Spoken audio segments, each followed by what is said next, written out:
विश्वास हो, ठीक है, और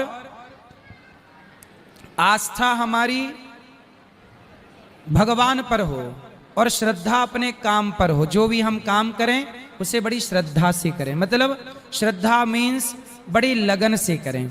तो हम जो भी काम करें बड़ी श्रद्धा, जैसे ये दास अनिरुद्ध, मैं अब जो काम करता हूँ, गैया चराता था तो मैं बड़ी श्रद्धा से गैया चराता था, भागवत सुनाता हूँ बड़ी श्रद्धा से भागवत सुनाता हूँ, प्रश्नोत्तरी करता हूँ बड़ी श्रद्धा से करता हूँ, क्योंकि मुझे लगता है कि मेरा ईमानदारी से किया गया कर्म ही मेरी भक्ति है, मेरी पूजा है।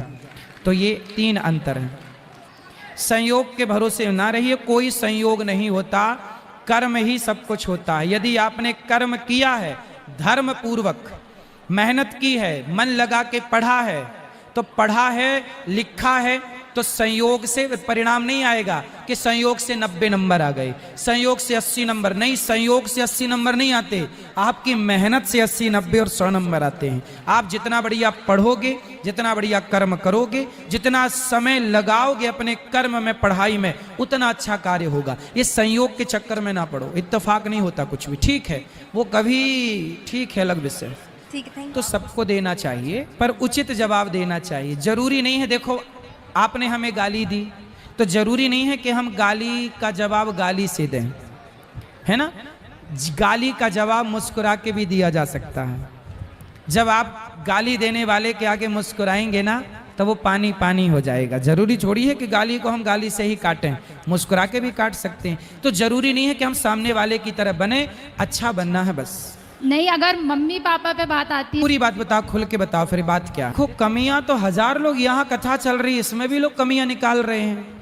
तो कमियां किसकी नहीं निकाली गई? सीता माँ की कमियां निकाली गई, राम की कमियां निकाली गई, हमारी निकाली जाएंगी, आपकी निकाली जाएंगी। इसलिए हमें उन लोगों को देखना ही नहीं है। हाँ, हमें पता चल जाए कि हमारी ये कमी है तो हम अपनी कमी ठीक कर ले। निंदक नियरे राखिए, आंगन कुटी छवाए, बिन साबुन पानी बिन निर्मल करत स्वभाव। मेरी कोई कमी है तो आप बताइए, मैं उसे सुधारूंगा, लेकिन आपकी कोई कमी बताए तो बुरा ना मानिए, कमी को ठीक करिए। तो अच्छा है ना, कोई आपकी कमी बता रहा है, सुधारने का मौका दे रहा है, सुधरने का अवसर मिले तो सुधर जाओ। जी, मेरा दूसरा प्रश्न, हाँ। आत्मा क्या है? ईश्वर का अंश है। अंश। अब सुनो, आप एक हो ना? जी हाँ। लेकिन आपके सामने 10 दर्पण रख दिए जाएं तो आपका चित्र कितने दर्पण में दिखेगा? 10। आप 10 हो गए कि नहीं? जी हाँ। 20 दर्पण होंगे तो 20। आप एक हैं, पर आपके प्रतिबिंब अनेक हो सकते हैं। जी हाँ। हो सकते हैं। हाँ हाँ। अच्छा, आपके सामने 1 लाख दर्पण हो तो आप 1 लाख दिखोगे कि नहीं? जी हाँ। तो आप तो एक हो ना, लेकिन करोड़ों हो सकते हैं। जी। उसी तरह ईश्वर एक है, उसका प्रतिबिंब ही तो आत्मा है। करोड़ों आत्मा हो सकती है ईश्वर की, मतलब ईश्वर के अंश से करोड़ों हो सकती हैं। तो वही है ना प्रतिबिंब। आत्मा क्या है? प्रतिबिंब है। ठीक। बिंब ईश्वर, प्रतिबिंब आत्मा। ठीक है, राधे राधे। चलो।